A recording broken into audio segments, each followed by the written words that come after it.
Hello everybody and welcome back to my channel. So, as you can see from the title, today's Tuesday, went to Goodwill, let's see what I got, and let's talk about where I was last week. Of course my dog has to make this noise as soon as I start to film. He hasn't made any of this noise all morning, but now, there we go. So that's what you're hearing. So last week, I went to Goodwill on Tuesday and literally there was nothing. I wasn't interested in anything.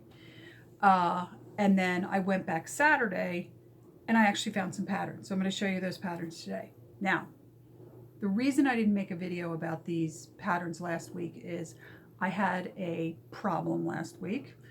I went to the doctor for something minor and she gave me a prescription and I had an allergic reaction to the antibiotic immediately.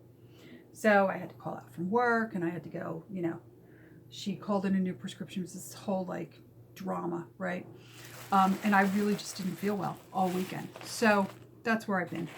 But someone left a comment that I was talking about my hair too much in the last one of the videos I did, and I deleted it. But apparently this person's not been on my channel too much, or they would know that I always get off on these tangents, right? I always digress on these tangents. So, but anyway, I won't digress today. Let's look at the patterns that I got at Goodwill last week. So this bag of patterns, I actually still have the bag, I think it was $5.99. So all of these patterns were like $6. Not a bad deal. I'm going to start with the ones that I thought were most interesting. Okay, I've never heard of this company. Maybe some of you had. Oh, that's glare on that. Okay, it's called Homestead Specialties. And they're patterns that are reproductions of, I guess, family members or people they know, their patterns, and they give you a date. So like this is the yo-yo pillow, and it's Opal's yo-yo pillow, and it's from 1934. But it's interesting. It's just a basic pattern for this quilt. But if you've ever done yo-yo quilts are beautiful. I think they're gorgeous, and they're kind of fun. And they were invented as a way to use up really small scraps of fabric, because what you do is you take the scrap and you cut it into a circle, and then you do this thing where you pull it with the thread to make the little round thing. So there you go. It was, it figures it's from 1934. That's the Depression. This is probably when these became popular. So another one was Cecilia's Apron. Again, sorry about the glare, guys. Which is circa 1925. It's a very pretty apron, if you can see it. Again, and here's the interesting, can you see the picture of the woman there? I thought that was interesting that they include a picture. It's not exactly the apron she has on. And here, let me show you a picture of Opal. I'm going to put these in the thumbnail so you can really get a good look at them, because I thought these were the most interesting thing that I got this week. And then the last one is circa 1890, and it's Anna's Doll Quilt. And this is, if I remember, Flying Geese is this pattern. And there's Anna. She's smiling. You ever notice people, I always wonder why people didn't smile in these old pictures. And then a friend of mine who, actually I've talked about, Amy from Requiem Salvage, had pointed out that a lot of times there wasn't dentistry back then. They didn't have any teeth, so they didn't smile because they didn't want you to know that they didn't have teeth. So, all right, so here was another one. It's by this company. Again, never heard of this company. And it's a Christmas wall hanging quilt, and it's called Wish Upon a Star. So that was nice. Again, it's just the directions. These are not, it's like the paper directions that you can cut out, and then the directions. And this was an interesting one. Okay, so this, Pink Sand Beach Designs, right? Okay, it's called the Bermuda bag. These are kind of expensive online, these patterns. And the strange thing about this is this doesn't have a paper insert. This is like completely directions. It's like cut out, see these strips here? It's like cut out, 6 2-inch by 6-inch strips of your favorite fabric. And it's like, so I thought that was odd. That seems like it would be hard to follow unless you really know what you're doing. But these are quilting patterns, and quilters know what they're doing. Let's face it, they know what they're doing. I always say the quilters were kicking ass at making masks at the beginning of COVID when we were in lockdown. They were doing the best masks. They were out there. They were making the best masks. I was trying to like reinvent the wheel. I did some pretty good masks, but not even close to the quilters that I knew. So, all right, so here's one of the patterns that was in there. It's a craft pattern for these dolls. Now these are like, there's no line drawings on the back, but these are those decorative dolls. They're called the Sewing Sisters.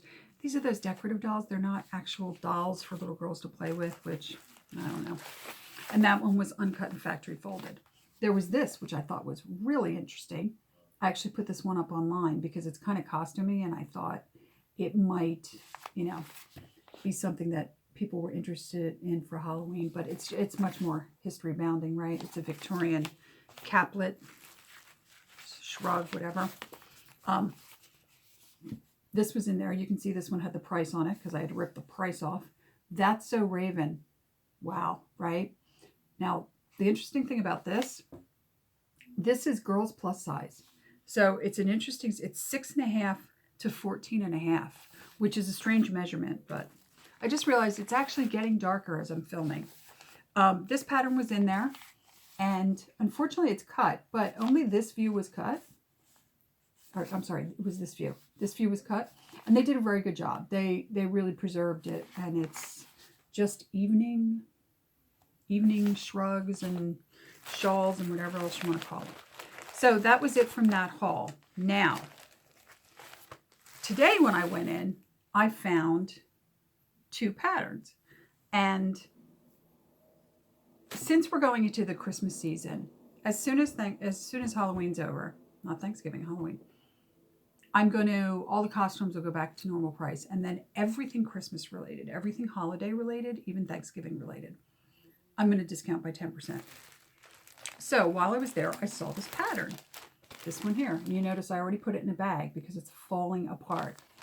Now, you can also see the majority of it's still folded. It looks as if the person only made the wreath. I'm going to take the top out so you can see. It's actually a really cute pattern. It's for some ornaments, the wreath, stocking, and the tree skirt. So it's kind of a nice pattern. It's also vintage, you can tell because of the simplicity, right? So it's vintage. So I grabbed it. It was like $1.50. I think for all the patterns I got, it was like $3 today. And I thought, I've got a lot on there, but this would be a nice one to add. Okay, so while I'm in there, I'm noticing that like the envelope feels like too fat, right? And I pulled this out. Okay, seriously, right? It's a paper pattern for all of these vests. Now, here's the funny thing. I have another one of these, I believe from Women's Day, not Family Circle, that's also a vest pattern. So I'm going to put both of these together on Etsy for whoever's interested in a vest pattern. And then this was also shoved in there, and it was just a design for crocheting. Let me see, is this knit or crochet? I think it's knit for that little bonnet for that child. And then this was so sad, but let me open it up for you. They're vintage transfers, but they bled onto that pattern a little bit. So they're probably not usable anymore, but look how cute. And I love these. Look at the birds. How beautiful are the birds? So I'm not sure what I'm going to do with those. Those are the kind of things. They also have thistle, which I loved. I love thistle. And butterfly. So I might end up keeping the transfers and see if I can actually use them, do something with them. And then there was one more pattern that was floating around. Now, before I show this pattern, keep in mind, I know I've said it a million times that I'm not buying craft patterns. So what did I buy today? A craft pattern, and then I'm not buying children's patterns. So the other pattern I bought today was a children's pattern. Why did I buy this?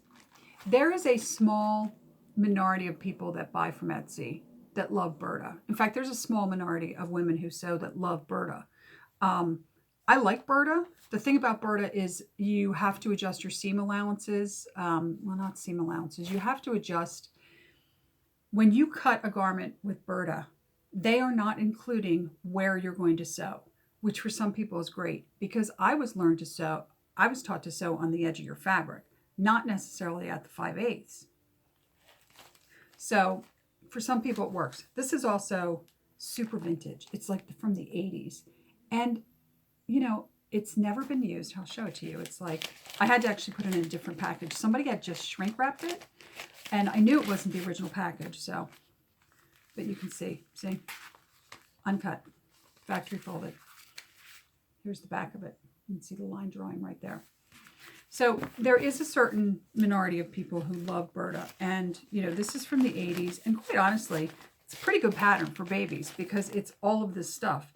It's all these onesies and the smock and the pajamas, and that's kind of cool. So if you're a Berta lover, I got some Berta patterns for you. So that was all for this week. Like I said last week, I didn't post a video because I didn't find anything, and then I didn't feel well. So I am off for the teachers convention next week, and I may dedicate myself to just sewing because honestly, I'm really missing sewing. I've spent so much time dealing with these patterns that I haven't been sewing, and I hate it.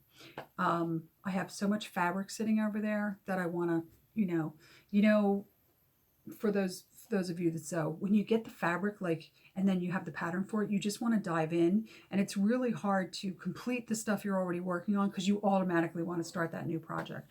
And I'm feeling like that. Like I have too many projects. I'm like, ooh, and I want to make that skirt. Ooh, and I want to, yeah, I need to cool my jets, as they say, and just finish some stuff I've been working on and then start a new project. So I think that's what I'm going to be doing next week, among other things, because I have 5 days off. So really, I have the weekend, 5 days. So I have like 10 days off almost. I have 9 days off. So I'm pretty excited about that.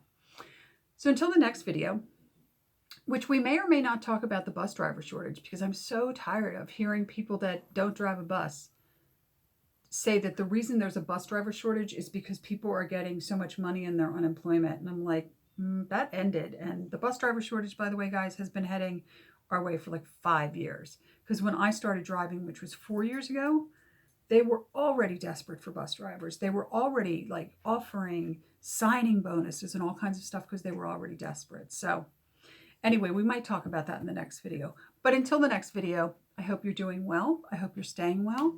Please take care of yourself. Like, subscribe, comment. Love to hear about any of these patterns, if any of you are familiar with them, especially that pink sand beach design thing. That was really cool. And like, subscribe, comment, and ring the bell, and I'll see you in the next video. Bye.